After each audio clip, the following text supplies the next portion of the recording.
Hey everybody, Scoutcrafty here again, midweek Wednesday. Hope you're doing well. We got a great show planned for you today. Been looking forward to this. First, I got to start off by telling you, yesterday I had to go to a doctor I've never been to before called a dermatologist. Now, for some of you younger guys, you've probably never been to one, but unless you're somebody like, models go to them, or older people. Older people tend to go because, you don't want to die of something stupid, right? I mean, it's, if you're going to die, you want to die doing something adventurous, stopping a robbery or in progress, or saving some kids from a burning building and then dying of a heart attack, something like that. Last thing you want to do is go out, stupid, like eating bad blowfish. That's a kind of a stupid way to go out. So, and skin cancer is another way if you can avoid it or something. So the funny thing is, they ask you on the form when you go into the waiting room, they say, have you ever experienced a sunburn?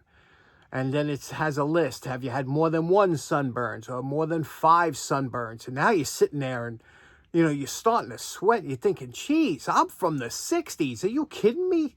My parents would bring us to the beach. We come back like tomatoes. And then your next day, your whole skin would peel off your body. I mean, it was common in the early days. We all got sunburned. We were out in the sun all day until you toughened up and your skin became like leathery brown. That's how you knew you were an outdoor. Today it's all different with sunblock and everything, which is another thing I don't believe in. The sunblock gets in your system and it's screwing with all the kids' hormones and stuff. They're putting these chemicals on your body. If you don't believe in sun, just stay out of the sun. A little bit of shade, I put a hat on, but this chemical sunblock, I'm telling you, I don't think it's good for you. Anyway, afterwards, had a nice time, went to a nice 50s style diner called the Sycamore Diner. Now, what's so nice about this particular diner is it's authentic. Some of these diners that they have, the 50s style, they're all reproduction and stuff, which is nice, gives you the flavor. But this is an original from like 70 years ago, original owners or whatever, and it was really nice. It had the original neon lighting, and it was a lot of fun. But I filmed a lot of it on the inside, what it looked like. You can see it's real authentic. They even had homemade root beer. When was the last time you had homemade root beer? It's very difficult to make, and it was excellent, outstanding. It tasted a little bit like sarsaparilla, but excellent. And they had some great gas pumps in there. I'm a big fan of gas pumps. I love the old style gas pumps. I like the see-through glass gas pumps. Like the largest one in the United States is over at my buddy Dean Collins at the Heart of Route 66 Automobile Museum in Oklahoma. They got that huge pump there. But I love all old gas pumps. The new pumps today do nothing for it. I mean, who's going to collect them? Everything about it. It's just blasé. But the old pumps had such character to them, and they were just beautifully made. And what I find so interesting is the early ones that had the glass vials that they would pump gas into that vial, like 5 or 10 gallons of gas, you'd fill it up. And then it would gravity feed into your tank, and you could see how many gallons you used, and they would charge you accordingly. The funny thing is, when the 50s came around, they got rid of the glass domes. A lot of people were kind of skeptical. Am I getting gas or whatever? So they had these little sight glasses put on the pumps, and with little spinning things that you could see the fluid actually going through the sight glass. And later on, even when I was a kid, they had in the nozzles, they had sight glasses that you could see actual fuel being pumped into your car. So you knew you were getting your kind of money's worth. Very interesting gas pumps, especially the older ones. I just love them. And they make a lot of reproduction ones now, which are really cool. But anyway, we got a few things to get to today. Looking forward to today's episode. Like I said, a couple things to talk about. Let's get started right away. Okay, for today's project, we got something really good going on. You remember we did these not too long ago. We had to actually make a couple screws, and these are dividers, locking dividers, because they lock. Some don't lock, that you can press in and out, but a lot of times you'll need locking because you don't want them spreading during use. Now, I'm going to be doing some leather work coming up quick, maybe next week or so, and a lot of you wanted to see some things on leather work, and one of the tools that you use a lot in leather work is a pair of locking dividers, okay? And a lot of you can't get a pair of antique ones, or the prices on these went crazy. I don't know why. They go up and down with these every so often. So, on Amazon, you could buy this pair, and I said this would be a good project for the show. And I just got it in the mail the other day. This is exactly how it came. You can see here, made in China. I don't know if that's the model number. I'll put a link in the description, but this is a pair of dividers that you can get brand new that are the right size for most of the leather work you're going to do. All kinds of, look, dividers come in handy for so many things. I can't even tell you. However, like I said, they're a little bit rough to get a good pair, and I like them thick. You can get the thin ones, the pressed metal ones, and but those don't have the same, you know, thickness that you need to do scribing and stuff. They're made mostly for distancing. Okay, so this is what it looks like. It's covered with some kind of cosmoline type surface. You can see the rough, really rough grinds. It's got some issues. I'm going to show you. We'll pull off that little protective piece here. Look at the grind and the tip, uneven. Look at the coarseness, the grind here. Can you see the coarseness of the grind? They use a coarse belt. That's all they. It got such low ratings on Amazon. People saying, you know, that it's made like junk, but it isn't. I mean, first of all, if I wanted to make this myself, just buying the steel alone would cost. Then you got to get the right rivet, and you got to mill this stuff. So this is great for people like us that can make something nice. So that's what I want to do with this. I want to make it nice. Let's get right. Okay, the first thing you're going to notice here when we put this clip over here and we close it down, like you would if you were locking it, the first thing you're going to notice is the misalignment over here that we have. Now, we're going to have to straighten it out because you want these 2 points to match up.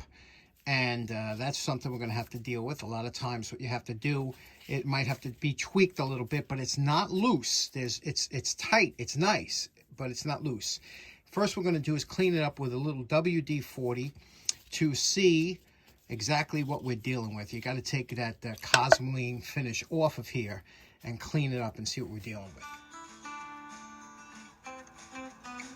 Okay, the first thing we're going to do here, this is a rivet in here that's pressed in. As much as I don't want to take it out, and you don't have to, but I want to do a really nice show. I'm going to try and pop that. I'm just going to pop it out here with a punch, trying to punch that out. One way to punch this rivet out is to take the rivet like this, put it over a hole here, the rivet head, and then take a flat punch, put it over here, and try and bang that out this way. See if it works. Okay, we were able to get out that rivet. This is an aluminum rivet.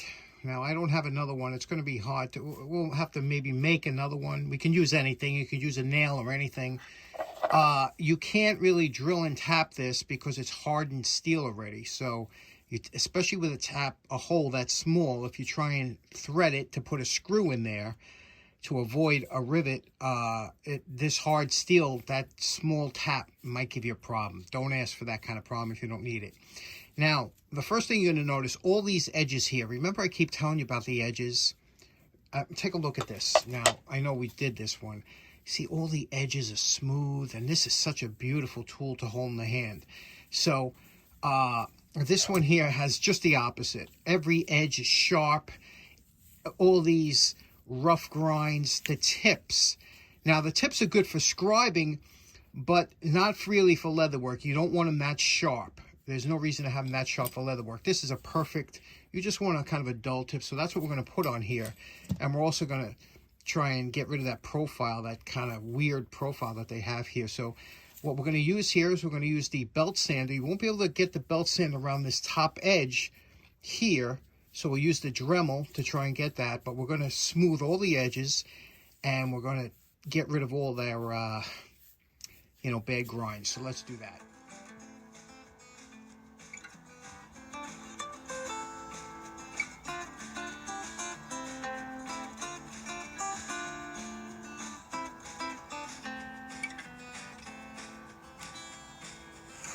Now this is after the belt sander and the fiber wheel. You can see everything is looking good. Now we're just going to take it over to polish it on the buffer.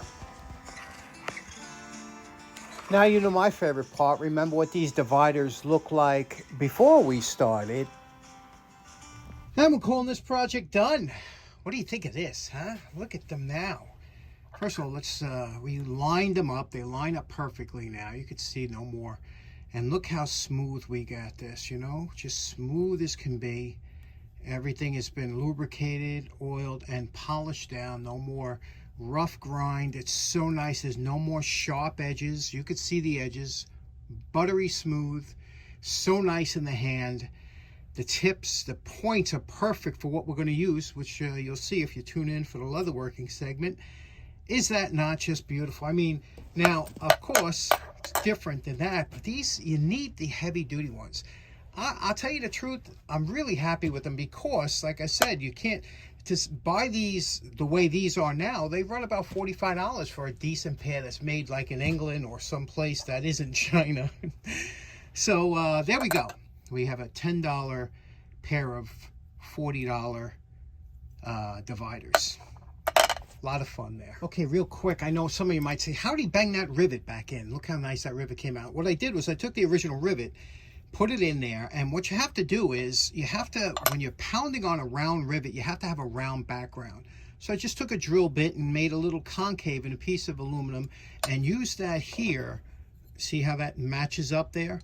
And you put that in there, and then when you bang it down, you just bang it with a pointed punch and it spreads that rivet and locks it in. So that's how I did that. Okay, real quick, last up, a couple months ago, we were talking about screwdrivers. I happened to be on looking for screwdrivers to show pictures as I was making my little talk, and I came across a set of screwdrivers, and I saved it in my photo album here in the phone. And don't you know, it just kept bugging me and gnawing at me, and I just said, man, I like those screwdrivers. I have too many.